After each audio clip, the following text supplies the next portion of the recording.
Listo, perfecto, ya estamos.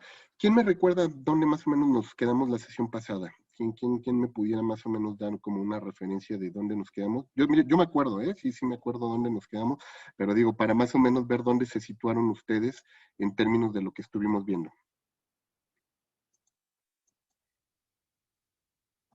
¿Alguien que se acuerde más o menos por dónde terminamos ubicados? Yo sé que también con las otras materias. Sí, adelante, Angélica.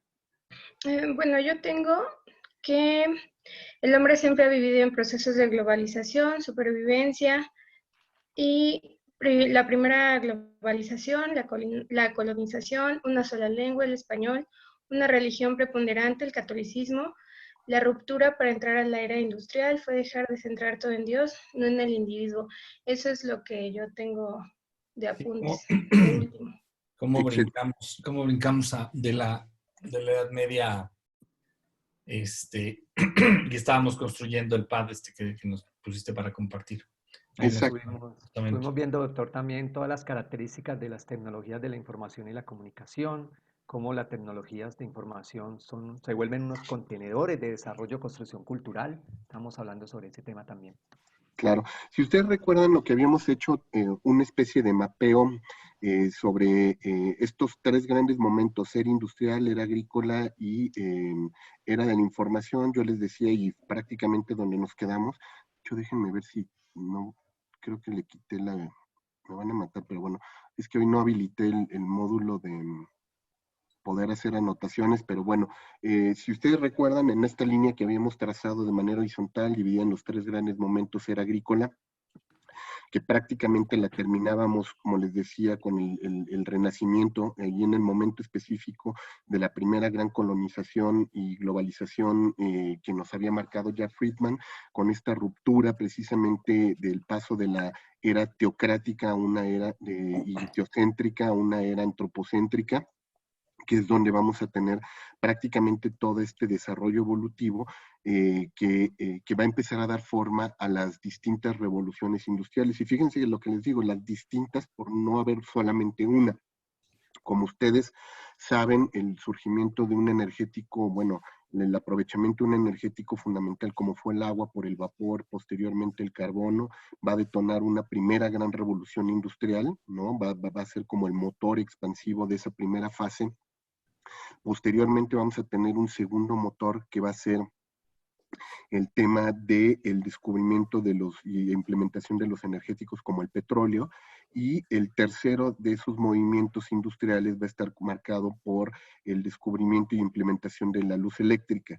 Y alrededor de esos tres grandes momentos vamos a tener, vamos a decir, como distintas fases evolutivas, fases que van a estar vinculadas con el desarrollo de la mecanización del mundo. Si ustedes recuerdan, habíamos visto que una de las grandes tecnologías disruptivas que fue la que quizá empezó a marcar el origen de estos nuevos movimientos acelerados, expansivos que tenemos, sobre todo a partir de la revolución industrial, fue la implementación de la imprenta. Con la imprenta, si ustedes recuerdan, justo lo que ocurrió fue la mecanización del mundo. Por un lado, vamos a tener también el hecho de la reproducción masiva del conocimiento, el que ya deja de estar en manos de unos cuantos para empezar a expandirse a otras voces, a otros sujetos. Y en esa, vamos a decirles metáfora, yo les decía que justo uno de los grandes cambios que tuvimos de la era agrícola a la era industrial fue el hecho de poder tener marcadamente el paso de la producción, y perdón la redundancia, de productos para la sobrevivencia a la construcción de servicios, y ahí es donde vamos a tener el paso de los productos hacia los servicios. ¿Por qué? Porque si empezamos a tener movilidad en el mundo, pues habrá que darles de comer, habrá que dar banca, habrá que dar hoteles, habrá que dar una serie de servicios que no existían como tal y que van a ser el corazón de mucho del movimiento de la sociedad industrial. Y que esa industrialización va a estar muy ligada con la noción de servicio, ¿no? Implementación de servicio, pero también, si ustedes recuerdan, cuando vimos el cuadro de los esposos Arnolfini, ¿se acuerdan? Este cuadro que tenía en el centro un espejo donde estaba escrito la consigna de aquí estuvo Van Eyck, el pintor, que justo lo que nos estaba dejando entrever era la presencia del sujeto, el testigo, el medio de comunicación como un soporte que va a ser de corte notarial, porque va a dar un testimonio de algo, de alguien. Y ese algo y ese alguien que del cual va a estar dando testimonio, esto es el sujeto. Decíamos, ¿no? El hecho de que aparezca por primera vez firmado un cuadro no es un tema gratuito, porque lo que vamos a ver detrás de esa firma es la marca como un reconocimiento de identidad. Y esto es fundamental para el caso de nosotros dentro de la comunicación, la mercadotecnia y sobre todo la mercadotecnia estratégica, porque ya no es simplemente de que los bienes de consumo están, sino que le pertenecen a alguien. Esta noción de propiedad, esta noción de identidad alrededor de ello. Entonces, si nosotros rastreáramos como que el origen de las marcas, podríamos ubicarlo precisamente ahí, ¿no? En un pintor que deja su marca y que deja su testimonio, diciendo aquí estuve yo, pero también al decir aquí estuve yo como testigo, como agente notarial, está dejando en testimonio, esta pintura fue hecha por Van Eyck. Por tanto, si alguien más quisiera que se reproduzca su forma de ser, de estar en el mundo, como la que están viendo en Los Esposos San Marfini, tendría que contratar un Van Eyck para que se reproduzcan. Bueno, esto que van a ser claves y vamos a decirles el sujeto marca, la situación identitaria, va a ser algo clave que se va a construir durante todo ese proceso, el hecho de que la España unificada empezara a construir, como les decía, una sola fe, una sola lengua, una sola forma de pensar, nos deja entrever entonces también que el tema de la construcción identitaria va a ser un eje fundamental durante todo el periodo de la Revolución Industrial. Y es donde vamos a ver el surgimiento de los estados-nación, de las búsquedas identitarias, del tratar de decir, ¿y quiénes somos en este mundo? Y tratar de poder unificar esa cuestión de la identidad a partir de un registro propio, ¿no? Y cuando digo un registro propio me refiero a que estos mismos sujetos van a tratar de construir en un estado una sola historia, y lo vamos a ver esto prácticamente afianzado todavía hasta el siglo XX. Si ustedes recuerdan, prácticamente la Primera y la Segunda Guerra Mundial, el corazón de estos dos fenómenos, además de vamos a decirles, los intereses comerciales, mercantiles, territoriales, incluso identitario, que movieron a estas Primera y Segunda Guerra Mundial, en el fondo lo que estábamos viendo nacer eran los estados como el nacionalsocialismo y los fascismos en Europa, y ¿qué era lo que reforzaban? La identidad. Y ahorita vamos a llegar a ese punto, solamente quiero hacer un entrecorte. Cuando justo vamos entrando al siglo XX, empieza a cambiar un poco el fenómeno, ¿no? El fenómeno que se iba construyendo alrededor de la sociedad industrial por el boom y la explosión de los medios de comunicación. Si ustedes se recuerdan, todavía desde 1700 hasta 1800, la prensa y los libros eran como el gran vehículo de comunicación que incluso apoyó en su momento a muchos de los procesos de independencia en algunos lugares del mundo. Estuvieron reforzados por fanzines, estuvieron movidos también por periódicos locales, por los cuales se distribuía el conocimiento. En algunas novelas se incitaba ya también a la liberación de las ideologías. Y fue el gran medio, pero con el surgimiento sobre todo de los procesos de electrificación del mundo, si ustedes recuerdan el telégrafo, el nacimiento de los primeros fonógrafos, para el registro de la voz humana, para el registro también de la imagen con el surgimiento de la fotografía, todos estos nuevos medios que empiezan a surgir, empiezan a dar testimonio de otra cuestión, y qué es lo que estamos viendo aquí. Y por eso arranco con esta lámina. Esto nos deja ver, como bien decían muchos de los teóricos del movimiento de la ecología de medios, llámese Harold Innis, Walter Ong, el mismo McLuhan, ellos lo que nos planteaban es que la historia del hombre es la historia mediatizada, es la historia de los medios que ha ido creando para generar sus procesos civilizatorios, pero también es de los procesos de mediación, la manera como las personas se vinculan con estos artefactos, construyen civilización. Margaret Mead, esta antropóloga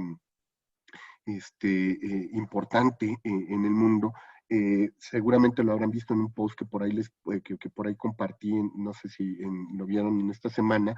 Ella comentaba que justo dónde se dio el proceso de civilización, y todo el mundo, si ustedes recuerdan la imagen que yo les ponía del Homo faber, el haber encontrado un fémur, ¿no? Y haber roto con ese fémur precisamente algo, uno diría, bueno, pues claro, fue en el momento en que el Homo faber descubre el fémur como una herramienta para manipular el mundo y para poderlo construir como un arma, como un objeto para manipular tal cual la realidad. Y ella dice, no, sí tiene que ver con el fémur, pero más bien por el tema de que en un mundo salvaje, si alguien se rompía la pierna, no había forma de sobrevivir. ¿Por qué? Porque no había médicos en ese mundo, no había quien te cuidara, no había quien te iba a proteger, ibas a estar expuesto a cualquier depredador.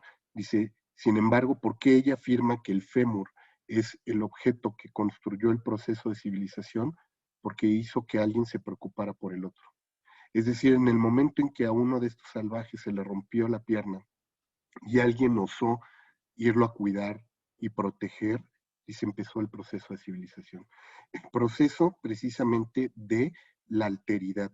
Y esta es una condición particular del sujeto, porque a diferencia de otras especies, nosotros construimos lenguaje, construimos civilización por nuestra vinculación con el otro, por estar con el otro.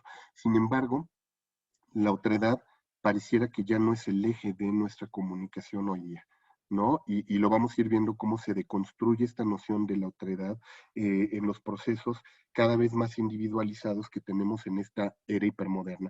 Sin embargo, lo que ellos nos dicen, todos estos investigadores de la comunicación, es que si nosotros entendemos la manera como estos artefactos, estos instrumentos sirvieron para vincular a un sujeto con el otro, es decir, el proceso de mediación, podemos rastrear la historia de cada uno de nuestros procesos. Bueno, entonces, si nosotros les digo que, y ahorita van a ver esta tabla concentradora de la que vamos a estar trabajando el día de hoy, cuando llegamos al siglo XX, empiezan los teóricos a dar cuenta de un nuevo fenómeno que ya se había dado en la era industrial. Y ahorita voy a explicarles y voy a arrancar con esta primera columna.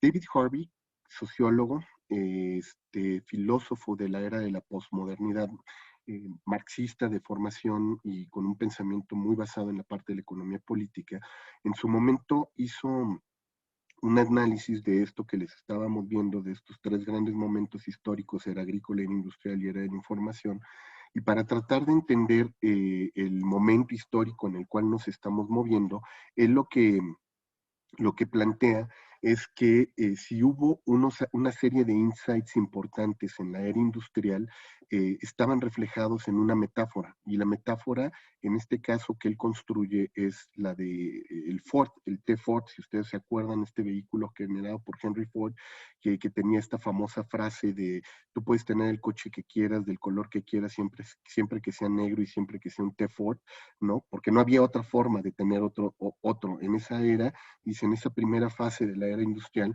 y que es como símbolo el vehículo, como el gran transporte, el gran motor de la nueva vida moderna. Dice que tenía como particularidad, pues que era una fabricación totalmente en serie, se reproducía y se estandarizaba todo. Y lo que hace David Harvey es construir a partir de 4 indicadores, que es el de producción, trabajo, estado y biología, una forma de entender la gran ruptura que se va a dar entre era industrial y era de la información. Y entonces él cataloga que estos insights de la primera fase, que es la era del Fordismo, que la utiliza, como les digo, como una metáfora, el vehículo del Ford, él dice que en ese momento histórico lo que vamos a tener es, 1, fabricación en serie; 2, como les decía, la estandarización y una economía que se va a generar en producción en escala. ¿Y esto a qué va a llevarnos en el mundo del trabajo? Dice a que el sujeto en esa era solamente reproducía tareas singulares. ¿Ustedes se acuerdan de la película de Chaplin, de los tiempos modernos? No sé si se acuerdan, gente que entraba a la fábrica y lo único que hacía era apretar un botón, jalar una palanca, apretar un botón, jalar una palanca durante todo el día, y a lo largo del día esa era la única función, y al terminar salían de la fábrica y volvían a reproducir mecánicamente su vida social. Pues bueno, esa imagen de que el sujeto en esa era lo único que tenía que saber era una sola función. A mí no me interesa saber para qué sirve apretar el botón si mi función es jalar la palanca. Y por tanto, entonces, la capacitación que requiero en ese mundo mecanizado es solamente apretar un botón o jalar una palanca, y mientras yo sepa jalar el botón, perdón, apretar el botón y jalar la palanca, no necesito más. Pero lo que sí necesito es disciplina, porque en el momento en que yo aprieto el botón, en un momento en que no era necesario que se apretara, puedo dañar toda la producción. Y entonces, esa condición de trabajo disciplinado, capacitación mínima, tarea singular, llevó al Estado a tener una forma de articulación con los sujetos que fue: yo estoy para regular esas funciones, esa capacitación, yo estoy para poner las normas sociales, por tanto, el estado de bienestar lo genera el Estado. Es el Estado quien es el que marca las condiciones de qué es lo que debes tú aprender, de qué es lo que tienes que enseñar, qué es lo que tienes que producir, hacia dónde tenemos que producir. Y esto va a generar en esta primera etapa, como les digo y como marca David Harvey, en la formación de una nueva era que fue el pasar del consumo singular al consumo masivo. Fue cuando empieza a reproducirse, como ya teníamos las fábricas, ya teníamos forma de expandir precisamente todo esto. Lo que vamos a tener entonces es que se empieza a hacer producción en masa y por tanto consumo en masa. Estábamos pasando de las eras de la protomodernidad, y esta protomodernidad a la modernidad. Si ustedes recuerdan, justo uno de los movimientos que se va a empezar a gestar en Francia, sobre todo, y a partir de esta visión antropocéntrica, fue la lucha por las grandes libertades. Y si ustedes se acuerdan, estos principios de la Revolución Francesa: libertad, igualdad, fraternidad, que de alguna manera estaban marcando en el centro del sujeto el derecho, sus derechos, sus libertades, van a ser como que el gran paso de la era premoderna a la modernidad. En esa modernidad va a tener un eje, y el eje racional va a ser el capitalismo, ¿no? Pasamos a la construcción de un capitalismo donde ya no es nada más el sujeto el que quiere tener propiedad privada, ni el Estado, ¿no? Sino es ahora las compañías, las marcas, las industrias empiezan a tener propiedades, empieza el capital a circular sobre todo por ahí, empieza a generarse esta noción de propiedad privada, y la noción de propiedad, que es un tema también construido en la modernidad, porque no todos podían tener antes una propiedad, empiezan a hacer ahí, es lo que les va a decir: esto que es mío y que me pertenece, le empiezo a dar también una extensión de mis rasgos identitarios. Entonces, yo les había comentado que dentro de los grandes textos y los autores que van a estar revisando, uno de ellos es McLuhan, porque McLuhan presentó una serie de metáforas con las cuales nosotros podemos entender el mundo, sobre todo el mundo contemporáneo, y una de estas grandes metáforas está vertida en uno de sus textos que cumplió hace unos años, 50 años de haberse editado. Es quizá para mí uno de sus mejores y más grandes textos, que es Los medios como extensión del hombre.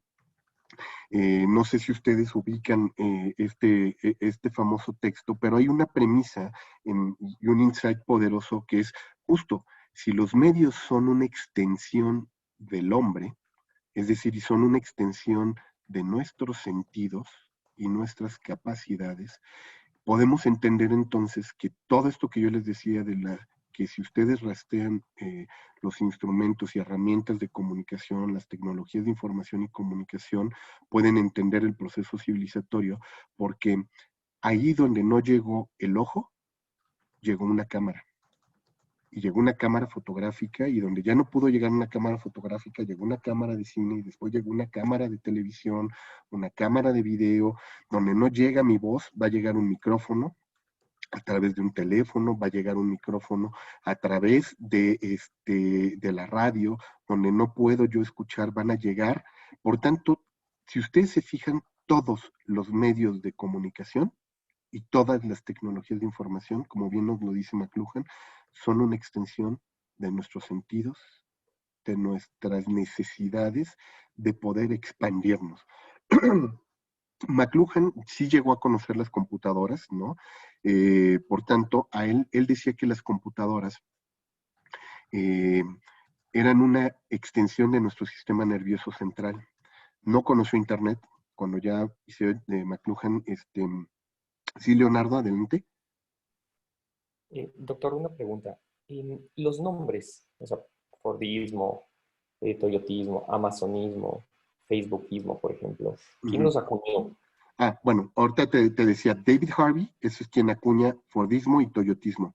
Estos dos que vas a ver de amazonismo, metafordismo y perfordismo son categorías conceptuales mías. Ahorita te las voy a explicar y para decirte por dónde va esta noción. Pero estas dos primeras son de David Harvey, y justo retomando a David Harvey, yo lo que hago es precisamente expandir la metáfora de David Harvey para decir cómo se expanden hacia otro momento histórico. ¿Va, Leonardo? No sé si ahorita me adelanté un poquito, pero te decía, perdón, había levantado también Enrique la mano y también... Y quería preguntarte, Jorge, ¿los conflictos bélicos en este sentido son aceleradores, son frenos a todo este proceso de mediación? Exactamente, de hecho tú lo acabas de decir muy bien, Enrique. Justo lo que McLuhan nos diría es que cuando yo les planteaba las leyes de los medios, de que cada medio lo que hace es mostrar algo, ocultar algo, evidenciar algo, ¿no? Resguardar algo, pero también lo que hace es expandir y contraer un medio, el nacimiento de todo medio, y aquí entendamos medios no solamente como medios de comunicación, como les decía, también es tecnologías de información y cualquier repositorio. La guerra es un medio, es un vehículo de mediación. Por tanto, expande algo, visibiliza algo. Si tú te fijas, ¿qué era lo que querían las guerras de la Primera y la Segunda Guerra Mundial? Expandir una identidad, expandir una racionalidad, la del pueblo, el nacionalsocialismo, expandir los fascismos en Europa, expandir una sola forma de entender al hombre.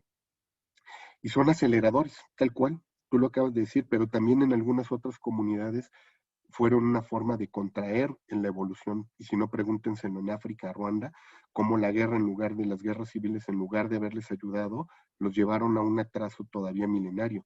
En algunos lugares, hoy lo que estamos viviendo, el COVID es tal cual un acelerador, lo que hemos visto de cómo estamos viviendo este brinco cuántico hacia la sociedad hiperdigitalizada a partir de todas las tecnologías que se han venido a desarrollar en los últimos meses, gracias al COVID.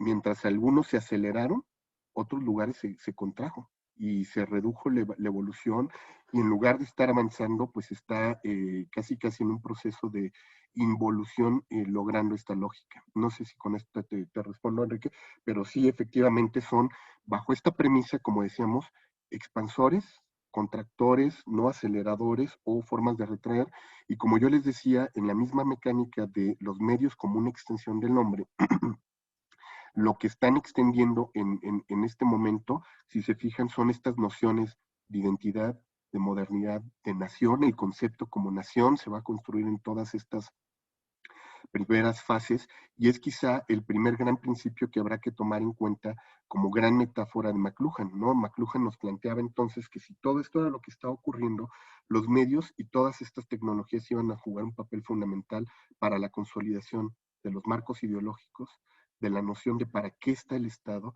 pero también de qué producimos y por qué producimos y para quiénes producimos. Entonces, si ustedes lo ven, en esta era concentradora de la era industrial, que es prácticamente la metáfora de David Harvey, está concentrada una sola racionalidad. El hombre, Jorge, sí, perdón. ¿Cuáles son las 4 características de que define cada columna? Eso es lo que se me fueron los 4 conceptos. Estos ejes, el que lo vas a ver en el centro de producción, trabajo, Estado e ideología. Con esos 4 indicadores, David Harvey, recuerden, él es marxista, por tanto, si su preocupación en términos es los modos de producción y los sentidos de la producción, están orientados en un factor económico. Por eso estos 4 ejes que marca de producción, trabajo, Estado e ideología tienen que ver con las herramientas de producción y las condiciones de producción, ¿no? Y para quienes producimos. Por eso los marca como los ejes transversales sobre los cuales había que hacer la lectura del proceso evolutivo. Si tú utilizas estos mismos indicadores y te vas incluso hacia la era agrícola, podrás ver que también el mundo tenía unos insights y una racionalidad en función de estos mismos indicadores. Es lo que te diría David Harvey. Y ahorita solamente rescaté los del Fordismo y la disrupción que él va a marcar hacia una nueva era, cuando él identifica, y él le llama el postfordismo, ¿no? A esta nueva era que es la del toyotismo. Si ustedes recuerdan, igual utilizando la metáfora del vehículo, cuando los japoneses con el Toyota, lo que hacen es dejar de producir un solo coche y un solo modelo, y que fuera negro, y empiezan a crear el deportivo, el familiar, el rojo, el amarillo, el azul, empiezan a modificar, uno, el modo de producción, porque entonces pasamos de la fabricación en serie a la fabricación en lote o en conjunto. Esto nos va a dar un diferenciador y es un insight poderoso que es, mientras antes se consolidaban las identidades, ahora lo que se va a marcar es la diferenciación, es decir, el brinco hacia la noción de otredad. ¿Por qué? Porque los gustos de Emma no tienen nada que ver con Leopoldo, ni con los de Carlos, ni con los tuyos, Ana. Es decir, cada quien, dependiendo del estilo de vida, dependiendo de sus hábitos, sus costumbres, sus inquietudes, motivaciones e intereses, perdón, va a tratar de buscar que el mundo lo marque. Entonces, aquí déjenme hacer un pequeño paréntesis. Si ustedes se van a la historia de la filosofía y la psicología, todavía hasta mediados del siglo XX, encontramos que el pensamiento inmanentista va a estar en la noción de identidad. ¿Y por qué recalco la palabra inmanentista? Si ustedes recuerdan qué decía el oráculo de Delfos, el oráculo de Delfos era conócete a ti mismo. ¿Se acuerdan? Principio básico del pensamiento griego y que va a estar permeado en todo el movimiento occidental en la parte de grecolatina. Va a estar los filósofos que te decían Aristóteles y Platón decían que nosotros, y sobre todo Platón, que todos estábamos en potencia, y en potencia estaba quiénes íbamos a ser, y lo que íbamos haciendo a lo largo de nuestra vida era descubrirnos para ir sacando nuestra propia identidad, nuestra propia personalidad, y después nos construíamos como sujetos en acción y en la acción. Este principio, que va a estar marcado todavía hasta el siglo XX, nos llevó a creer que las identidades estaban dadas y creadas, y que Leopoldo nació siendo Leopoldo desde que nació y era prácticamente una idea en la mente de sus padres hasta cuando fue concebido y cuando se desarrolló, y lo único que ha ido haciendo Leopoldo es desdoblar, por decir, su identidad a lo largo de su historia. Pues va a llegar un filósofo de los estudios culturales, que es sobre todo un pensador del mundo de la comunicación muy importante, que es Stuart Hall. Imagínense, Stuart Hall, un jamaiquino viviendo en Inglaterra, padre prácticamente de los estudios culturales. Él, ¿qué es lo que se va a dar cuenta? Dice, a ver, si esto que está diciendo Jorge Hidalgo ahorita, de que yo soy el que soy y solamente me voy expandiendo y mostrando mi identidad conforme me voy desarrollando, es falso. Porque ¿qué soy yo, Stuart Hall? ¿O soy jamaiquino? ¿O soy londinés? ¿O soy un sujeto híbrido? ¿Qué es lo que soy? Porque mis hijos no van a ser ni jamaiquinos ni van a ser ingleses. Van a ser una mezcla medio extraña. Y esa mezcla medio extraña, imagínense que la vemos por todos lados, porque alguien podría haber dicho, pues ahí mismo en Inglaterra, en Londres, pues alguien podría haber dicho, y si te casas además con una pakistaní, ¿qué va a ser tu hijo? ¿Es pakistaní? ¿Es inglés? ¿Es jamaiquino? ¿Es un sujeto? Y esto lleva a pensar sobre todo Stuart Hall, qué son este tema de las identidades. Y cuando empieza a replantear el tema de la identidad, una de las cosas que él va a decir es que las identidades no son dadas, son creadas. Y esto va a ser un cambio disruptivo en el pensamiento, porque imagínense, si estamos hablando que la identidad es creada, quiere decir que yo puedo crear mi propia identidad. Y uno diría, claro, pregúntase a los estados-nación, qué es lo que dice Stuart Hall. Justo el nacionalsocialismo, ¿qué fue lo que hizo? Crear una sola identidad. y dijo, vamos a crear una noción de superhombre y de dónde vamos a sacar esa visión del hombre ario, y la fueron creando, y entonces empezaron a decir, es que para ser ario, tú tienes que escuchar a Wagner, tienes que pensar como Goethe, o sea, y empezaron a crear una serie de íconos, símbolos, formas incluso alrededor de ello, y ay, se me acaba de ir el nombre, que quien fuera la cineasta del nacionalsocialismo, creadora de todos los íconos identitarios, alguien que se pueda acordar, Leni Riefenstahl. Leni Riefenstahl, que fue la creadora de todo esto, de hecho, si ustedes buscan por ahí la obra de Riefenstahl, sí, creo que sí es Leni Riefenstahl, sí es verdad, es la creadora de toda la imagen del nacionalsocialismo. Ella fue la que empieza a crear los íconos identitarios, cómo se tenía que ser, y si no, pregúntenselo a Andrés Manuel, qué es lo que está haciendo con nuestra nueva, Águila Patria, lo que ha ido creando de modificación de todos los símbolos, los estandartes, porque si tú modificas las formas simbólicas, que son formas también de expansión de la identidad, modificas toda la racionalidad que hay alrededor de ella. Entonces, ¿qué es lo que nos va a marcar esta era? Nos diría David Harvey, la noción de diferenciación. ¿Por qué? Porque si estamos hablando de que pasamos de las primeras y la Segunda Guerra Mundial en el choque de qué significaba ser europeo, qué significaba ser americano, qué significaba ser, empezamos a dar cuenta que no solamente es un tema de construcción del Estado-Nación, sino también de la comunidad.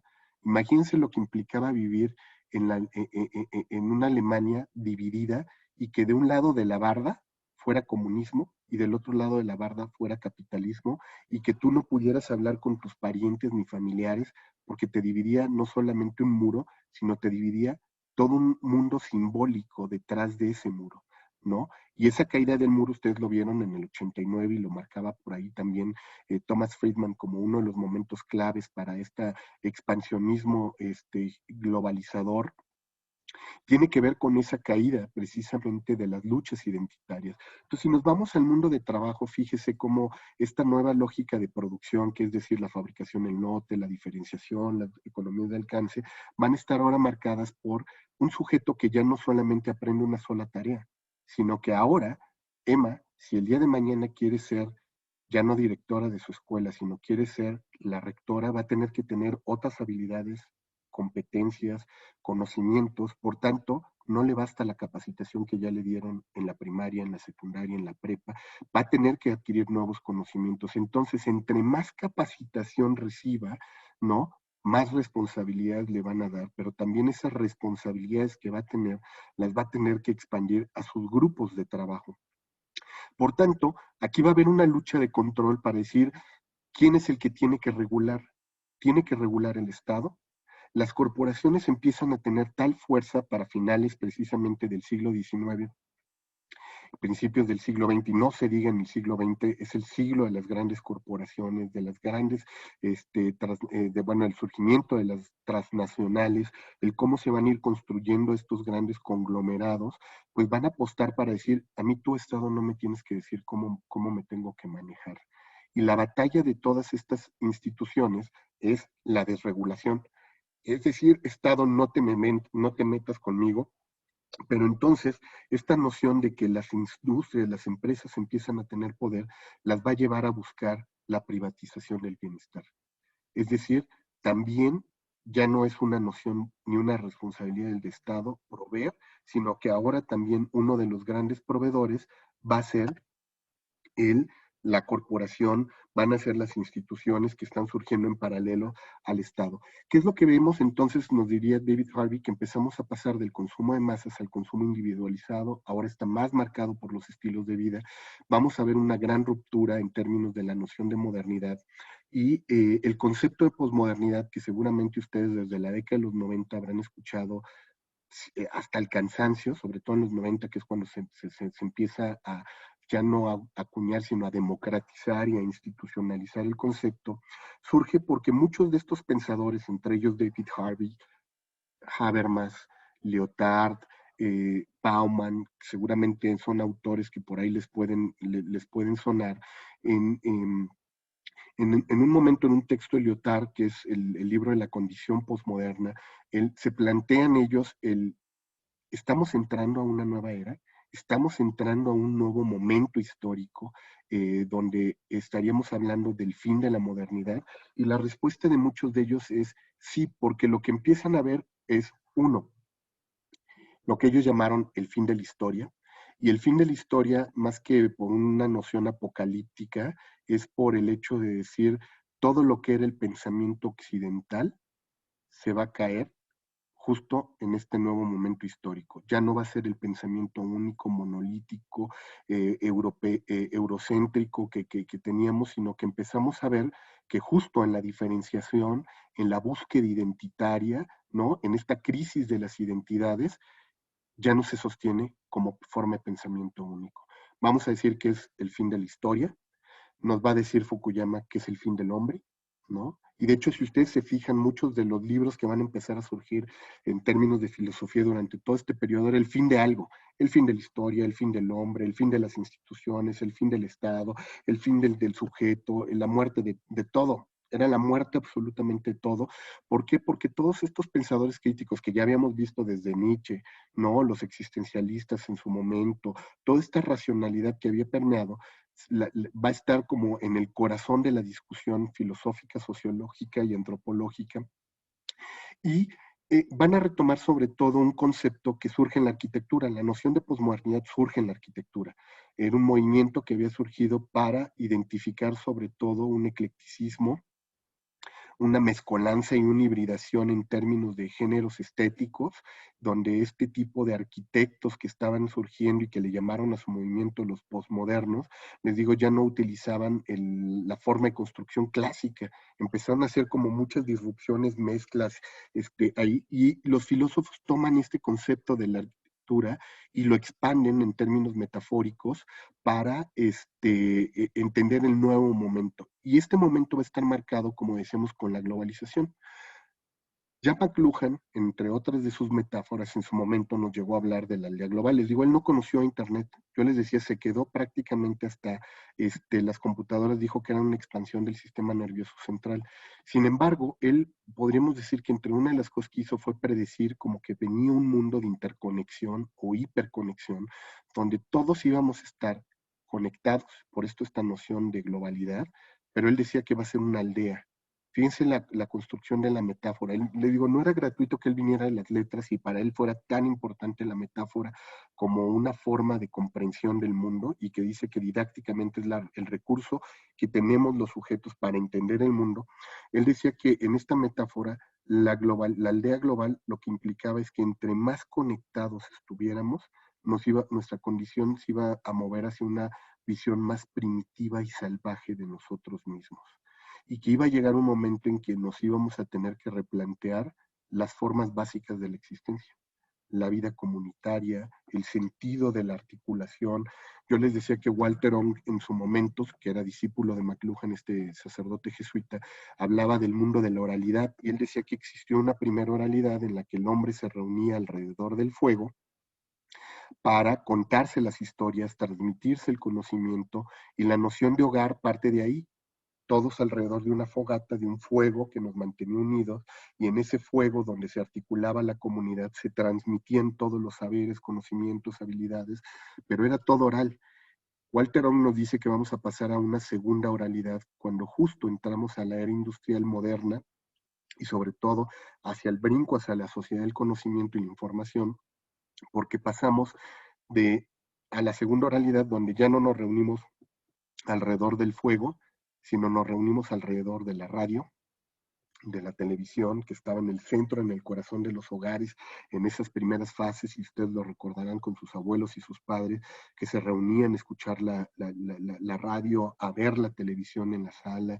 Por tanto, ese reunirse alrededor de estos objetos mediadores, nos dice Walter Ong, que es el brinco a la segunda oralidad. Henry Jenkins, retomando a Walter Ong, dirá que hemos entrado en esta nueva era, que él llama la era de la participación, a una tercera oralidad. ¿Por qué?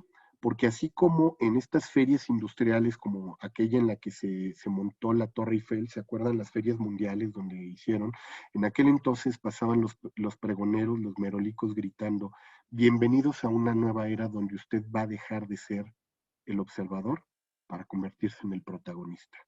Henry Jenkins toma esta metáfora del protagonismo precisamente para decir, sí es cierto, la gente ya no quiere sentarse a ver historias, a escuchar historias, a leer historias alrededor de un medio de comunicación.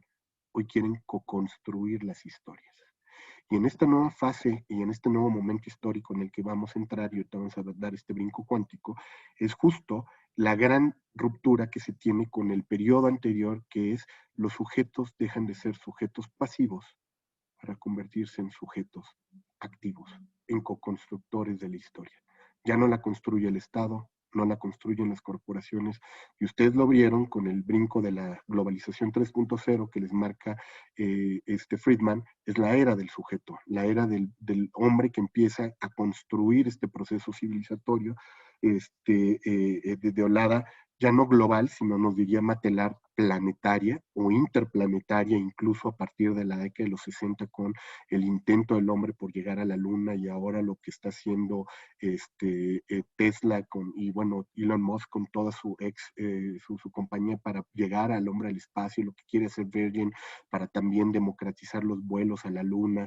Este tipo de brincos que vamos a dar no se dieron en un momento X de la historia, todo coincidió, ustedes se fijan, posmodernidad, globalización, crisis, identidad, se está hablando de los estados posnaciones, la crisis de qué es Alemania después de la Segunda Guerra Mundial, una Europa devastada que empieza a reconstruirse, un Japón que parte de la nada y se vuelve a restablecer y se vuelve a unificar, hace que pensadores como Peter Drucker empiecen a decir, oigan, el motor ya no va a ser simplemente producir objetos para sobrevivir, ya no es la generación de servicios, sino estamos entrando en una nueva era donde sí los medios juegan un papel preponderante, las corporaciones, pero hay un nuevo insight. El nuevo motor energético ya no va a ser el petróleo, ya no es la luz eléctrica, ya no es el agua ni el carbón, sino él dice es la información.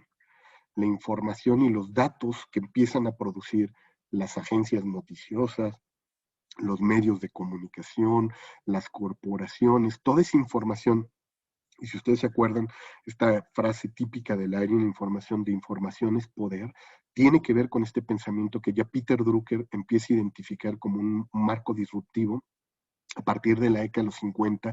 Imagínense el acelerador que se metió en el siglo XX. En el siglo XX vimos más desarrollos científicos, humanitarios, políticos, económicos, que lo que habíamos visto en los 20 siglos anteriores. No habíamos visto tanta aceleración, y esa aceleración estuvo creada por los medios.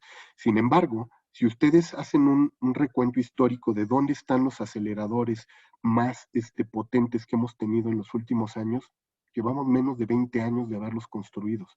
Y estos van a estar sobre todo, bueno, 30 ya un poquito, más o menos remontándonos a la década de los 90, con el surgimiento de el cuarto energético más poderoso, ¿no? Que es el que va a estar marcado como el eje de la cuarta revolución industrial, que es Internet. Pero antes de que me vaya a Internet, yo les decía que Peter Drucker había dicho que estábamos entrando a una nueva era donde la información iba a tener un papel preponderante y el conocimiento iba a ser fundamental, y va a ser Daniel Bell quien va a bautizar este momento como la era de la información, ¿no? Él va a ser el que va a decir, estamos entrando a la era de la información, a una era donde el conocimiento, por tanto, fíjense qué es lo que está diciendo, ya no van a ser las empresas ni el gobierno el eje de esta nueva era, van a ser los generadores del conocimiento, entre ellos las universidades. Pero es que hay que dar cuenta que estas nuevas universidades donde se están expandiendo el conocimiento y donde está circulando todos los saberes, ya no son como la idea medieval que teníamos de la universidad, donde era prepararnos para vamos a decirles, a tener un brinco en la escala social o preparar al rey, preparar al noble, preparar al sacerdote, preparar al gobernante, sino que esto era un tema democrático, todos teníamos o podíamos tener acceso a la educación, todos podíamos de alguna manera beneficiarnos de todos estos conocimientos, pero también las empresas, y por eso les digo, fíjense, aquí este tema del que les voy a hablar, es que Teodoro Adorno, Horkheimer y Walter Benjamin, que ustedes seguramente ubicarán por ahí como miembros de la Escuela de Frankfurt, que eran estos pensadores judíos alemanes, algunos de ellos que después migraron a Estados Unidos cuando justo se dio la persecución al pueblo judío en Alemania. Bueno, estos pensadores habían ya nombrado a los medios de comunicación, les decía, como industrias culturales. Y el mismo Althusser en su momento, si recuerdan, decía que eran aparatos ideológicos del Estado. Bueno, ellos que decían que eran industrias culturales es porque, al igual que la industria, reproducían mecánicamente el conocimiento, los saberes, ¿no? Las formas de entretenimiento, porque utilizaban las mismas lógicas y racionalidades y modos de producción, almacenamiento, comercialización y distribución de todos los saberes. Y lo estaban haciendo los medios, y lo están haciendo las universidades a juicio de un Teodoro Adorno, de un Walter Benjamin, de un Max Horkheimer, ¿no? Son estas lógicas que ellos van a ver que están todavía permeadas en esta nueva racionalidad. Entonces, imagínense, si estamos hablando de que los medios tienen un papel preponderante, que a partir de la década de los 50 vamos a ver el boom de los medios de comunicación como además generadores de la cultura pop, ¿no? Si ustedes recuerdan, a partir del regreso de los combatientes de la Segunda Guerra Mundial, vamos a vivir un momento histórico que es un movimiento de bienestar, acumulación y de abundancia, también que se va a dar posguerra, pero vamos a tener el surgimiento de una nueva generación que son los baby boomers, ¿no? Todos estos niños que nacieron a partir de esta explosión demográfica que se da con el regreso de los hombres de la guerra. En ese momento lo que va a haber es acumulación de capital y también mucha comercialización de productos. Y esta sociedad de masas que ya se había vivido, que ya estábamos en todo lo que da, va a tener, como les digo, vehículos de expansión como los medios, porque a través de los medios y la publicidad, que es el corazón del capitalismo que vamos a tener sobre todo en el siglo XX, ¿no? Que va a ser un capitalismo más salvaje, más profundo, más global, ¿no? Mucho más corporativo. Este capitalismo va a empezar a divulgar pues todo lo que es esta cultura popular y vamos a ver el surgimiento y boom de todos los medios habidos y por haber a partir de la década de los 50, el boom de la industria musical, de la industria. Si ya habíamos vivido en los 20 y en los 30 un Star System en la industria cinematográfica, imagínense lo que fue el boom de la televisión y el Star System que generó la televisión, que generó la industria radiofónica, la industria musical, la industria literaria, el boom de todas estas nuevas industrias alrededor de los medios, la televisión satelital, la televisión por cable que van a surgir en la década de los 60, sobre todo por ahí del 68, el primer lanzamiento del satélite para que empezaran a circular alrededor de nuestro planeta y empezar a distribuir también las señales. Todo esto es lo que va a marcar a estos filósofos que les decía de la posmodernidad a presentarnos un nuevo momento, que es el que les digo, Daniel Bell ya había bautizado como la era de la información y la era del conocimiento, y que vamos a ver su expansión sobre todo hasta la década de los 90 con la robotización del mundo que empieza a expandirse, la industrialización también a través de los sistemas de cómputo, ¿no? De las computadoras, estos mainframes que empezamos a tener y que están grandes computadoras que empezaban a computar absolutamente todo. Posteriormente, lo que vamos a tener es, con el surgimiento del trabajo de Berners-Lee y en la década de los 90 con la WW y su expansión a partir del 95, 97, por ahí que empieza a recorrer todo el mundo, hasta la caída de las .com en el año 2000. Si ustedes se fijan en ese inter de los 90, va a surgir la gran compañía que va a dar fuerza a esta tercera metáfora y les digo, ahora, a partir de aquí, estas dos categorías conceptuales de amazonismo y facebookismo ya son mías. Yo lo que hice fue construir con lo que David Harvey había dado estos indicadores de producción, trabajo, estado, ideología, ver si habíamos entrado a otro momento. Y efectivamente yo lo que marco es que hay un momento, una ruptura histórica a partir del surgimiento del Internet, pero sobre todo por un concentrador que es el eje simbólico, y por eso la metáfora de utilizar a Amazon para decir que estamos llegando a una época que yo llamo que es el metafordismo, porque el paso que vimos fue con esta metáfora de Amazon y el surgimiento de Internet y sobre todo el paso de los bricks, de los ladrillos a los clics, ¿no? Y a esta nueva momento histórico de break to click, donde lo que empezamos a ver es que se empieza a dar la fabricación ya no ni en serie ni en lote, sino ahora estamos hablando de una producción bajo demanda. Empresas como Amazon van a retomar muchos de los principios que empiezan a circular, y aquí hago un paréntesis porque tienen que ver con la lectura que van a hacer para la próxima semana. Empiezan a surgir fenómenos como el de la legalización, que seguramente ustedes habrán escuchado por ahí, el legalized. Este concepto de la legalización tomado de la empresa de Lego. ¿Qué es lo que hace Lego en ese momento cuando empieza a darse este boom del Internet? Fue que ustedes recuerdan, Lego hace estas figuritas, los muñequitos a partir de módulos, de pequeños cubos y figuras articuladas, modulares. Ellos lo que se les ocurre con todo este tema de Internet y cómo podían expandir la marca era, ¿qué pasaba si en lugar de que la gente comprara únicamente los productos que ellos generaban, empezaban a darle la posibilidad a la gente de que dijera qué querían que empezaran a producir? Entonces hablan en una plataforma donde le piden a la gente, manda de qué quieres que hagamos nuestro próximo set de juego de Lego. Y entonces en la plataforma de Internet, pues había a lo mejor un Mario Quesada que es fan del Monumento a la Revolución y decía, oigan, ¿y si me hacen mi Monumento a la Revolución? Y mandaba la foto, y Lego, pues la misma cantidad de piezas que se necesitan para hacer el Monumento a la Revolución son las que se pueden necesitar para la construcción del Empire State o para la construcción de la Torre Eiffel, porque simplemente son cubitos. Y lo que hicieron fue decir, bueno, pues vamos a hacerle caso a Mario, hagamos el Monumento a la Revolución, lo subimos a la plataforma y los que quieran, pues pídanlo y se los vendemos. Y se empezaron a dar cuenta que la gente empezó a mandar sus solicitudes de yo quiero que se haga esto, yo quiero que se haga el otro, y Lego lo toma como una forma de empezar a vincularse con sus audiencias, que es, ¿y si los dejo personalizar mis productos? Y si les doy la oportunidad, expando mi forma discursiva y mi forma narrativa. Y la respuesta sí fue sí. Y este ejemplo de la personalización del contenido que hace Lego y que lo van a tomar muchas compañías, de hecho, si ustedes se acuerdan, en esta primera gran ola del Internet viene no solamente el hecho de que la gente consumía medios de comunicación, sino eran sus medios de comunicación.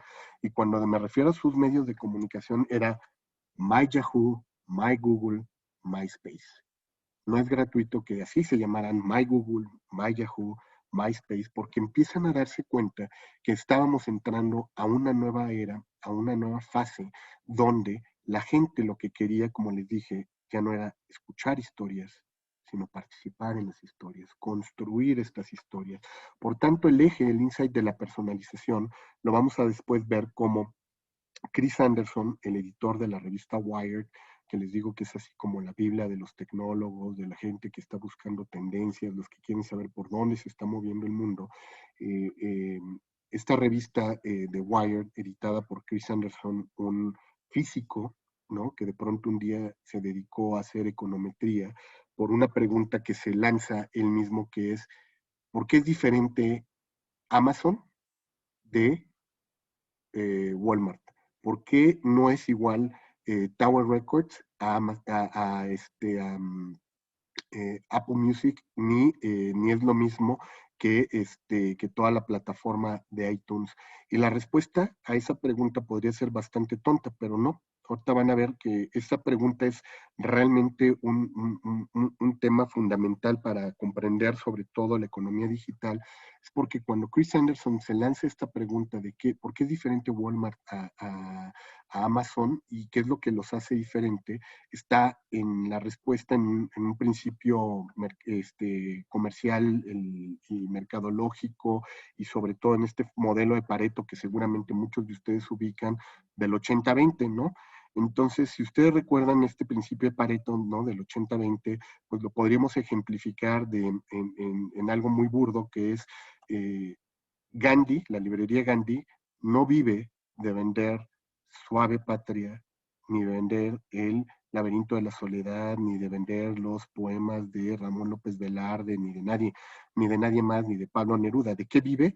De vender su mesa de novedades, ¿no? Y su mesa de novedades es Harry Potter, 50 sombras de Grey, El Hobbit, el nuevo libro de X, Y, Z. Eso que está en las mesas de novedades, dice, es lo que representa el 80% de las utilidades de una compañía como ellos. Y es lo que dice Chris Anderson.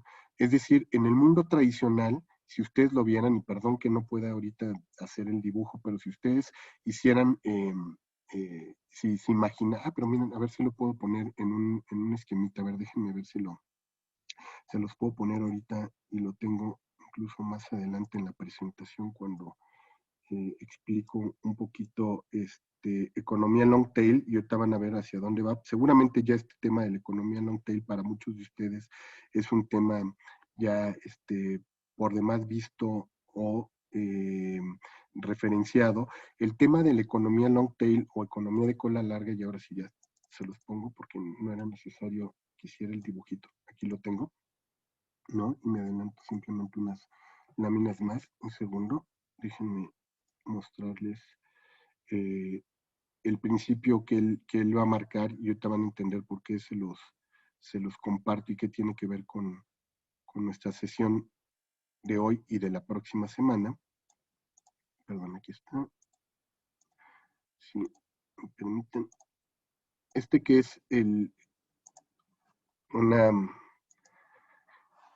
gráfica econométrica. Si ustedes lo ven, el principio de la regla 80-20 que nos hubiera dicho Chris Anderson es de que en las utilidades de una empresa como Walmart, el 80% también de sus ingresos vienen de la cabeza de la cola, dice Chris Anderson. Es decir, todas sus utilidades están en esto que ustedes están viendo marcado ahorita como más oscuro, pero dice, ¿qué pasa en el mundo digital, en el mundo de un Amazon? Las utilidades no vienen de la cabeza de la cola, sino que van a venir del largo de esta gráfica. ¿Qué tan largo puede ser esta línea? Y si la línea puede ser tan larga como su base de datos, y puede ser tan larga y tan profunda como su sistema de almacenamiento global lo permita. Porque mientras Walmart sí vive de lo que tienen los stands en las islas, en lo que venden, en lo primero que tú estás viendo en la parte de los mostradores, dice Amazon, ¿de qué vive? Vive igual que iTunes y todas estas plataformas digitales, pues de las 2 canciones que vendió del último disco de los Rolling Stones, las 3 que vendió de alguien que le gusta la trova, al que le gusta el punk, el que tal, y vas juntando 2, 3, 4, 5, 7 canciones, 2, 3, 4, 5 libros que se van sumando, y dependiendo de cuán largo es tu stock digital, tus utilidades se pueden convertir en el 95 o en el 98%, es decir, se invierte la cola, ¿no? La cabeza ya no va a ser esta, dice Chris Anderson, sino va a ser largo. Esa es la diferencia de este modelo que él plantea, que es lo que él le llama la economía de long tail, la economía de cola larga. Dependiendo de cuán larga sea la cola, van a llegar todas tus utilidades. Pero ¿cuál es el principio realmente que va a regir en el corazón de todo lo que estamos viendo? Es el fin de la era de la comunicación de masas para entrar a la comunicación de nichos, micronichos y el nacimiento de las nanoaudiencias. Es quizá el brinco más grande que estamos viendo ahorita con toda esta parte de la digitalización, porque si ya la gente puede personalizar, se puede hacer la producción on demand, si ya podemos tener, y entonces ahorita me salgo, perdón, de esta lámina y me regreso donde estábamos conceptualmente, para que puedan seguir los indicadores que les estaba dando y por qué la metáfora que tenemos a partir de esto, utilizando Amazon, es que ya no es solamente el hecho de que la gente pueda adscribirse a un micronicho, a una monoaudiencia, que puedas personalizar el conocimiento, sino que además se pueda producir solamente para sus intereses. Entonces imaginemos en esta figura imaginaria a un David Yáñez, joven poeta, ¿no? Sin libro publicado, que solamente su madre, su padre y su abuelo le felicitaban cada vez que recitaba, cuando en las fiestas familiares y cuando de pronto en los 15 años de su hermana le dijeron, por favor, pase y recita un poema, y él siempre quería publicar, y esto lo tomo al principio un poco de mofa, David, perdón por utilizarte como ejemplo, pero es el caso de un escritor mexicano, Gustavo Sáenz, que incluso escribe su novela Joven Poeta sin novela publicada, un poco diciendo que esa fue como su historia. La única diferencia es que Gustavo Sáenz, por más que tocó puertas, a él sí le publicó un editorial y se volvió después un escritor famoso en el movimiento a la onda, en el caso mexicano. Pero bueno, vamos a seguir con la metáfora de David. Pues a David no le publica nadie, va y toca la puerta a todas las editoriales, y todas las editoriales dicen, gracias David, tu novela está muy interesante, tu libro de poemas es muy bonito, pero no podemos publicarte. ¿Y qué hace David? Se mete a una página de internet llamada lulu.com, y en lulu.com de pronto se da cuenta que hay un wizard que le permite subir su archivo PDF y le va dando paso a paso todo lo que tiene que hacer para publicar su novela y su poemario. Y en ese momento el wizard te dice de qué papel lo quieres. ¿Lo quieres papel cuché de 60, 90 gramos, 120 gramos? ¿Lo quieres en pasta dura, 4 tintas, barniz en registro? ¿Quieres fotografía? ¿Lo quieres editar en tamaño A4? ¿Lo quieres en tamaño carta? ¿Lo quieres editar como libro de arte? Y David va siguiendo todos los pasos para publicar su libro hasta que le dice lulu.com, perfecto, tu libro ya está listo. ¿Cuánto quieres que cueste tu libro, David? A nosotros producir tu libro nos va a costar $7, pero lo puedes mandar ahorita tú a vender para que esté disponible en Amazon, Barnes & Noble, Gandhi, El Sótano. Dime en qué librerías lo quieres distribuir y nosotros te decimos cuánto te van a cobrar ellos de utilidades por el tema de la distribución. Por tanto, si ya te dijimos que te va a costar $9 más lo que te cuestan de distribución, te va a salir en $10. ¿Qué precio le quieres poner para ganar? Ahora sí tú le puedes poner todo el precio que quieras, y David dice $15. En $15 lo quiero vender porque quiero tener $5 de utilidad por cada libro que se vendan. En ese momento le dicen, perfecto, el libro está listo, avísale a todos tus contactos que ya está disponible tu texto. David junta sus claves de Facebook, Twitter, Instagram, Pinterest, y les avisa a todos sus contactos que ya su novela se ha editado. Le llega un aviso a la abuelita de David diciéndole, ya puedes comprar el nuevo libro de David. Su abuelita le da un clic y en 15 días se produjo un solo ejemplar para la abuelita de David, y se hizo una producción bajo demanda. Esto que les digo, que parece mofa utilizando ahorita a David como ejemplo, no es mentira, es real. Es el éxito de un fenómeno llamado lulu.com, una empresa editorial que va a romper con toda la industria, porque imagínense, todas estas personas que como David imaginario fueron y tocaron a la puerta de las editoriales y nunca les hicieron caso, hoy tocan la puerta de lulu.com y logran editar millones de ejemplares. Y podemos encontrar a la señora, literal así, la señora que en su casa ni su esposo le hacía caso, que hoy es un fenómeno de ventas de recetas y tiene un recetario impresionante distribuido y es un celebrity del mundo de la cocina a través de lulu.com. Esta plataforma que les digo que se ha convertido en un eje, pero lo que hizo lulu.com después lo hizo mp3.com y lo empezaron a hacer otro tipo de compañías para tratar de acercar y democratizar. Entonces, ¿qué es lo que vamos a tener? El mismo Chris Anderson en este texto de la economía long tail nos dice que hay 3 grandes leyes del cambio que se va a dar en la era digital y tienen que ver que son lo que él llama las leyes de Internet. Y las 3 leyes son, 1, para que todo este fenómeno se pudiera dar es la democratización de las herramientas de producción. Es decir, en el momento en que David pudo comprar una computadora por 3,000, 4,000 pesos en la Plaza de la Computación y le hicieron un Frankenstein ahí armado a su gusto y a sus preferencias con el procesador que él quería, pero a un precio realmente asequible, ¿no? En ese momento David pudo sentarse a escribir su novela sin ningún problema y sin tener que tenerlo en un cuaderno. Y en el momento en que se le democratizó el acceso a Internet y solamente por estar pagando una tarifa de 500 pesos en Telmex, ya tiene acceso en el Triple Play a televisión, cable y a internet, y además le dieron a paguitos su computadora o su teléfono celular y tal, le democratizaron la herramienta.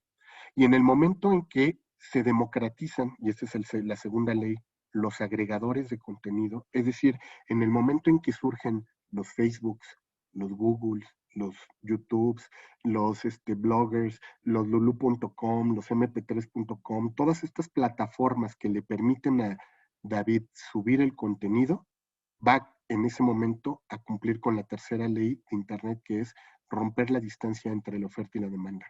Y no necesito intermediarios. David, a diferencia de todos los autores que hubo hasta la era digital, necesitaban un agente literario, alguien que hiciera una casa de talentos y fuera y lo descubriera, alguien que fuera su representante, su manager, que fuera el que le dijera, yo te voy a llevar por el camino del éxito. David descubrió el éxito solito, con un clic. Esa nueva lógica no es gratuita. Les digo, no ocurrió en un momento nada más porque sí, sino ya venía dándose a lo largo de varios años, y ustedes lo vieron con el texto de Friedman, para que se pudiera llegar a la construcción de Internet, el nacimiento de Internet, que venía planteándose desde la década de los 60 con el ARPANET, el gobierno de Estados Unidos y su área de la defensa, que habían estado buscando un sistema de control de la información para que en caso de que volviera a darse una guerra mundial, no desapareciera todo el conocimiento, y lo que hicieron fue fragmentarlo y ponerlo en distintos servidores. La pregunta es, ¿y cómo conectamos a los servidores? El surgimiento de Internet fue cuando conectaron a esos servidores, esas computadoras, y pudieron con un protocolo TCP/IP, ¿no?, poder hacer el clic, pero el protocolo TCP/IP no lo descubrió ni el ARPANET, el sistema de la defensa de Estados Unidos, no lo descubrió IBM, no lo descubrieron unos programadores individuales, independientes, que estaban trabajando por ahí de manera solitaria, comunicándose, y entre ellos lo que hicieron fue conectarse y dijeron, pues lo que estamos haciendo nosotros, que ya estaban haciendo 11 universidades en el mundo, entre ellas MIT, Stanford, Harvard, trabajando de conectar también las bibliotecas del mundo, dijeron, este protocolo nos puede servir, y lo desarrollaron agentes solitarios, lo vendieron a una compañía como fue IBM, que les financió toda la siguiente fase de la investigación, y después IBM lo subió a las universidades y lo subieron al gobierno de Estados Unidos, y nace desregularizado, nace libre, nace independiente, nace trabajo colaborativo, pero para lograr todo eso, fíjense, ya no era suficiente ni tareas singulares, capacitación mínima, ni capacitación máxima, ni muchas tareas, sino ya hablábamos de una hiperespecialización que se requirió para que naciera todo este nuevo mundo. Entonces, el mundo del trabajo, donde ya tenemos una fase hiperespecializada, con mucha capacitación incluso lograda a distancia, donde el tema ya no era la responsabilidad de cada sujeto, sino cómo podemos incidir y mejorar las condiciones del mundo a partir de nuestra interacción. Por tanto, la responsabilidad social va a ser un nuevo eje en la lógica del trabajo, va a llevar a que las empresas y todos busquen la autorregulación, es decir, que ni nos regule la empresa, que ni nos regule, mejor cada quien nos marcamos nuestro propio código ético, nuestra forma propia de regulación, pero el mercado del bienestar se abre. Entonces, esta lógica de pasar del consumo de masas al consumo individualizado, al consumo bajo demanda, también va a traer un gran cambio. Yo les decía que la gran ruptura, y ustedes lo vieron con la caída del muro de Berlín en el 89 y después el surgimiento de Internet en la década de los 90, su expansión en el 97, la caída del .com en el 2000, se está viviendo en el mundo un movimiento muy fuerte, que es el movimiento de la descolonización. Es decir, los grandes colonias empiezan a cuestionar a los países del norte, a los países del primer mundo, para decir, ¿por qué yo tengo que seguir pensando como tú piensas? ¿Por qué tengo que vivir como tú vives? ¿Por qué no puedo ser el que soy si ya no estamos en la era donde tú regías y tú eres el que dictabas? Eric, adelante. Sí, Jorge, quería preguntarte, no sé si vamos para allá o me vino a la mente todo este tema de la validación de la información con todo esto del software libre y de que podemos publicar prácticamente lo que sea y como queramos. Nos vamos a enfrentar con información que quizá pues no es de fuente confiable y cada vez la sociedad siento que está más desinformada, con menos interés de investigar qué riesgos consideras que podamos correr o que se pueda correr con todo esto del software libre y de publicaciones de libros como en Lulu. Fíjate, te me estás adelantando un poquito, pero sí vamos para allá ahorita, Eric. Si quieres, dejo en suspenso tu pregunta y ahorita la retomo porque vas a ver que la vamos a ir contestando en unos minutos con este brinco precisamente del amazonismo a el facebookismo y otra nueva era que ya estamos identificando que es el tiktokismo, ¿no? Y van a ver por qué la metáfora de TikTok, ¿no? En una era visual va a ser fundamental para hablar de noticias falsas, hablar de todo este tema de infodemia y de todos estos fenómenos que justo están en el corazón de tu pregunta, Eric, pero la dejo tantito en suspenso y ahorita la retomo para que veas cómo se construye este fenómeno del cual sí nos estás describiendo, pero que tiene que ver con todos estos que empiezan a nacer a partir de esto. Yo les decía que justo en esta era de la decolonización y la confrontación entre los países del sur hacia los del norte, sobre todo, porque empiezan a decir hay que tener una mirada del sur, un pensamiento propio, una forma diferente, empieza a darse la lucha de las identidades. Yo les decía que ya de por sí había crisis de identidad en términos de la noción de Estado-nación en una Europa que se cayó y se desmoronó, donde ya no vivían en España, Francia, sino vivían en la Unión Europea, en una Unión Europea que nace a partir del 85 más o menos, que se empieza a constituir. Y luego les digo, en el 89, la caída del muro de Berlín, empieza a hacerse la apertura del mundo y empezamos a hablar de fenómenos como locales, es decir, los fenómenos globales con impacto local, donde hablamos de hibridación, donde hablamos de la diáspora. De hecho, Espe nos mencionó como parte de su historia, pues que ella estuvo aquí en México, pero después se fue a Brasil, tuvo una movilidad también. De David creo que nos decía que se fue a los países nórdicos, anduvo en Europa. Es decir, esta movilización que tenemos hoy nos lleva a darnos cuenta que siempre fuimos sujetos diaspóricos, siempre estuvimos en movimiento. La única diferencia es que hoy nuestra diáspora no es en territorio físico, es en un territorio digital. Hoy vivimos migrando como beduinos digitales, andamos ahí circulando entre píxeles, entre una comunidad virtual y otra. Y ahí es donde aparece el concepto precisamente de comunidad virtual desarrollado por Howard Rheingold. Howard Rheingold, este teórico de la era digital, él acuña la noción de comunidad virtual para justo referirse a estos espacios de significación donde los sujetos construyen y reconstruyen, reafirman sus identidades a partir de motivaciones, intereses, inquietudes comunes. Pero resulta ser que cuando a ya no le interesa esa comunidad, y dice, pues yo ya nací y crecí leyendo a Harry Potter, pero Harry Potter ya no me llena. Ahora, ¿qué es lo que hace? Migre a una serie como Crepúsculo y entonces hizo adolescente. En ese momento empieza a migrar al mundo de los vampiros, los hombres lobos, empieza a vincularse con todo ese tema, pero ya no le suena a Harry Potter, ya no hace clic con Harry Potter y migró a esta nueva comunidad virtual. Pero cuando ya no le llena la comunidad virtual de Crepúsculo, brinca a uno mucho más vinculada con el Hobbit, ¿no? Y del Hobbit después brincará al Juego de Tronos y de Juego de Tronos quién sabe dónde andará hoy pero esas migraciones digitales de comunidades virtuales son las que hoy se están construyendo a partir de la década del 2000, nos diría. Y vamos a entrar prácticamente en el 2007 con otro medio de comunicación que va a convertirse, como les digo, en la metáfora de la articulación social, del tejido social, que es Facebook. Y por eso les digo que no es gratuito que lo tomáramos como eje de la metáfora, porque a partir de esos años vamos a empezar a ver también otro cambio en los modos de producción del trabajo, el Estado y la ideología, que es el pensamiento del crowdfunding y el crowdsourcing. Ustedes ya lo leyeron con Wikinomics, y en Wikinomics les decía, abrir el código implicó que la gente empezara a escribir con el código, ¿no? Lo que mencionaba ahorita Eric del surgimiento del software libre, el open source, plataformas como Linux, ¿no? Donde yo abro y generosamente pongo a disposición de todos el código, pero también les pido que de manera generosa todos colaboremos, pues surgen estos dos nuevos modelos que circulan hoy en nuestros saberes, que es el crowdsourcing y el crowdfunding, ¿no? El crowdsourcing como las masas trabajando por un mismo proyecto y en el crowdfunding las masas fondeando proyectos, causas para poder darle soluciones a problemas sociales. Pero el eje, ¿cuál es? La hiperconexión y la hipersocialización. Es decir, lo que Facebook nos trajo como metáfora global fue todos estamos hiperconectados. La promesa de McLuhan se logró, estamos en una aldea global, estamos todos interrelacionados, pero no solamente estamos todos interrelacionados y vinculados unos con los otros, sino que además estamos entrando a un nuevo modelo económico. Y entonces aquí hago un paréntesis y este concepto de Free Economy es la lectura que van a hacer justo para la próxima semana. La próxima semana van a leer el libro de Free. El libro es el segundo texto de Chris Anderson, desarrollado después de su teoría del long tail. Se los puse por ahí.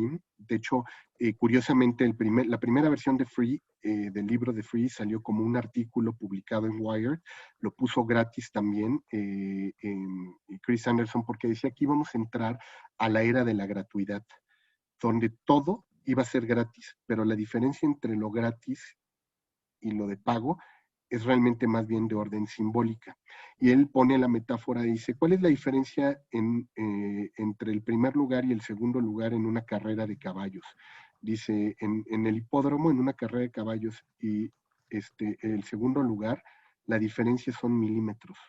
La punta de la nariz, un cabello que de repente entró antes de la cresta de un caballo al otro.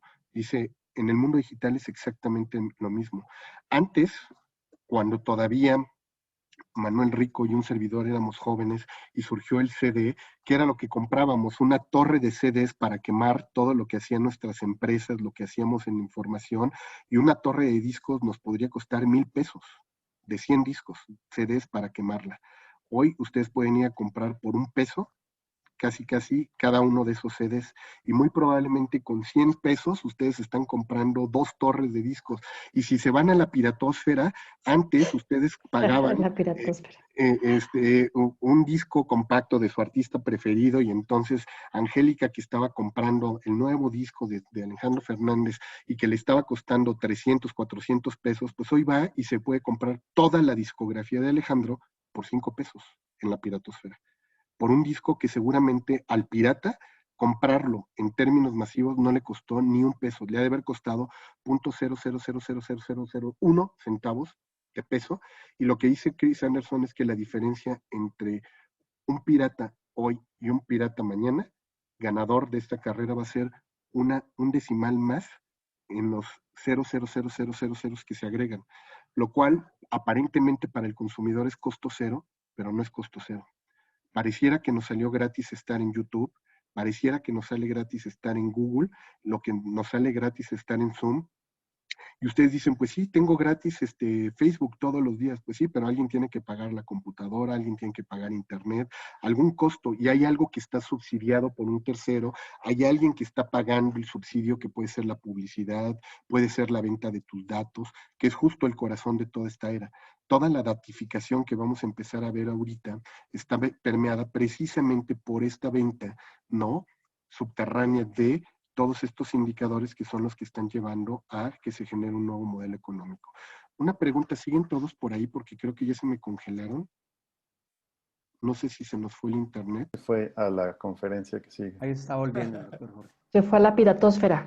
Más bien nos hackearon de la piratosfera, nos sacaron de internet. De pronto algún ente ahí. ¿Por qué no hay que hablar mal del software libre? Porque nos van a sacar. Oigan, precisamente, justo ya veo que ya casi es la hora para irnos, pero de todas maneras, nada más cierro la idea. Les decía que justo en este momento en el que nos estamos ubicando nosotros, y que les decía que es el corazón de toda esta nueva era en la cual nos estamos ubicando, que es esta era del facebookismo, donde, como yo les decía, pues hoy lo que tenemos es producción a través de los modelos del crowdfunding, el crowdsourcing, la hiperconexión, la economía libre, y el texto que van a leer, les digo, es como si fuera la tercera parte de La Tierra es plana de Wikinomics, porque está escrito más o menos en esa misma lógica, nada más que aquí nos va a hablar de por qué se llega a construir una nueva era de gratuidad. Vamos a hablar de que ya no bastan las competencias, la hiperespecialización. Hoy lo que estamos viviendo es el multitasking, la inteligencia colectiva y conectiva, el trabajo colaborativo, pero en ese tema lo más importante va a ser ya no nada más la responsabilidad social, sino la ética corporativa. ¿De qué viven precisamente todas estas compañías en términos digitales? De reputación. Y la reputación solamente se construye con confianza y con un plano ético. En el momento en que les digan a ustedes que toda su información, que ya nos lo dijeron, pero aún así ustedes siguen creyendo en una empresa como Facebook, como Google, pero que les digan que todos sus datos están expuestos al mundo y que cualquiera puede comercializarlos y los puede tener, pues ustedes van a dejar de confiar en estas compañías. Y hubo gente que cuando se enteró de lo del Cambridge Analytica y el caso Facebook o el caso Cultura Colectiva y sus servidores en Amazon distribuyendo todos los datos de sus usuarios, pues hubo mucha gente que hizo que Cultura Colectiva se viniera abajo. No fue el caso de Facebook. Facebook supo recuperar su reputación. De hecho, con todos estos ataques que ha tenido en los últimos días por parte del gobierno norteamericano, la exposición y la comercialización de datos para fines electorales, el que no han terminado de definir su posición, qué va a pasar con el tema de los analytics y la distribución de data para la manipulación de los sujetos, pero sí los ha hecho que de repente generaran boicots. Si ustedes recuerdan el boicot de Coca-Cola, el boicot de Nestlé en las últimas semanas hacia Facebook, pues tuvieron que ver con estos temas de ética corporativa. Y hoy es justo a quien se está juzgando, a las empresas, pero también se nos está juzgando a los individuos. Por tanto, surge un nuevo modelo que es el modelo de la corregulación. Y cuando hablamos de la corregulación me refiero a que si Ana, el día de mañana como mamá, ve que en Facebook ponen un mensaje ofensivo en contra de una comunidad de cualquier tipo de niños, de pensamiento homofóbico, xenofóbico, y a ella le molesta, ella tiene todo el derecho de escribirle a Facebook y decirle, por favor, baneen a fulanito de tal, porque está mandando mensajes de odio. Ese sistema que es la vigilancia corporativa y el sistema de corregulación donde todos ponemos normas para vivir en una sana convivencia, es parte de esta nueva lógica de la hiperconexión y la socialización del bienestar. Por tanto, vamos a entrar en una nueva era que ya Gili Povetsky, yo les decía que era uno de los filósofos que también estuvo en la redefinición de la modernidad, de la posmodernidad, de la transmodernidad, ¿no? Y de la hipermodernidad. Él va a definir que hemos entrado en un nuevo espacio-tiempo donde justo lo que se va a romper es la barrera, perdón, ahí tengo una falla ortográfica, es la barrera del espacio y el tiempo. Hoy no estamos en el mismo tiempo y en el mismo espacio, aunque ustedes crean que sí. ¿Por qué? Porque si Carlos hoy está en Colombia, siguiéndonos, ¿no? Ni siquiera en términos temporales pudiéramos decir que en la misma franja horaria. Bueno, ahorita sí estás en la misma franja, pero va a llegar un momento en que estaremos a 1 o 2 horas de diferencia de Carlos y vamos a creer que estamos en el mismo espacio-tiempo, pero él va a estar a 2 horas de distancia y si se conectara mañana Carlos Escolari con nosotros aquí a la reunión y estuviera transmitiendo desde la Universidad Pompeu Fabra en Cataluña, va a estar a 8 horas en el futuro. Él va a estar viviendo en el futuro a 8 horas de diferencia de nosotros en un tiempo. Entonces, un hombre va a venir del futuro a hablarnos, seguramente en unos días, para decirnos cómo se ve el futuro, pero seguramente tendrá que ver con este tipo de situaciones, ¿no? Entonces, ¿qué es lo que les quiero decir? Que hoy, justo lo que estamos viviendo es lo que Mark Couch, el antropólogo, suele llamar los no lugares, ¿no? Estamos en un no lugar porque no estamos ubicados ni en un mismo lugar, ni en un mismo tiempo. Estamos en un espacio imaginario virtualizado donde nuestras identidades se van a empezar a construir de una manera diferente, que es las identidades múltiples, como si fueran layers. Y les digo como si fueran pequeñas capas o layers, porque hoy justo la identidad que tiene Carlos en el salón de clases es muy diferente a la que tiene él en su salón de clase con sus alumnos. Es una identidad totalmente diferente a la que él plasma como alumno, a como la que plasma como profesor, pero va a ser diferente a la que plasma con su esposa y sus hijas, ¿no? La que va a tener con sus amigos en el bar, la que va a tener con sus compañeros de la prepa cuando se reúna con ellos. Es decir, estas formas identitarias son muy diferentes tanto en los espacios físicos y no se diga en los espacios digitales, porque la manera como expresa su identidad Carlos en WhatsApp es muy diferente a la identidad que nos plasma en Facebook, a la que nos plasma en Twitter, o la que nos va a difundir a través de otra plataforma. Entonces, vamos a cerrar esta sesión el día de hoy aquí. Sí se siguió grabando, ¿verdad? Sí se siguió grabando nuestra sesión. Vamos a hacer el pequeño corte. Ana, adelante. Sí, oye Jorge, bueno, ya sé que estás terminando, pero a mí me quedó una duda desde hace ratito y es Claro. que cuando hablas de que McLuhan nos dice que al regresar a esta aldea global vamos a regresar como a un estado de salvajismo y que vamos a tener que volver a encontrar nuestro modo de convivir. Bueno, no sé si para la próxima vas a llegar a ese punto, pero como que ahí no me quedó claro por qué, ¿no? ¿Por qué vamos a Bueno, llegar a ese? mira, me anticipo y te lo dejo como un previo para la próxima temporada, para el próximo capítulo de la próxima semana. Justo lo que estamos viviendo es lo que dice Shirley Turkle, el Alone Together, ¿no? El fenómeno de hiperindividualización que ya empezamos a vivir y que es marcado, ¿no? Ese individualismo es el que nos aísla y nos vuelve a llegar a una forma primitiva porque lo que vamos a perder es la otredad. Por eso los mensajes de odio, ¿no? Las disparidades que hoy tenemos, la polarización de los discursos, la ideologización, el fanatismo que estamos viviendo, son condiciones tribales. Es decir, en la condición tribal, si tu tribu, tu clan, Ana, no piensa igual que el de Emma, no va a haber forma de que ustedes puedan dialogar. Y esa condición precisamente de somos diferentes, pero no solamente somos diferentes y desiguales, sino que hay una posición de no quiero ni siquiera tener un acercamiento contigo, es lo que lleva a la radicalización de los extremos. Y es parte de la condición tribal. Y lo vamos a ver mucho más, y esto nos va a llevar al fenómeno, como digo, que llama Shirley Turkle del Alone Together, los solos pero aparentemente unidos, y lo que nos conecta, ese cordón umbilical, se llama Internet, ¿no? Y lo vamos a explorar en la próxima sesión. Por ahí tenían, creo que la mano levantada también está Espe y Carlos. Sí, una pregunta rápida. Doctor, ¿cuál es la lectura que debemos leer? Free, la de gratuidad, la que está ahí, es la lectura 3, está en Brightspace, está como la lectura 3 dentro de marco teórico, dice gratis, se llama gratis. ¿Es el libro completo o algún capítulo en específico?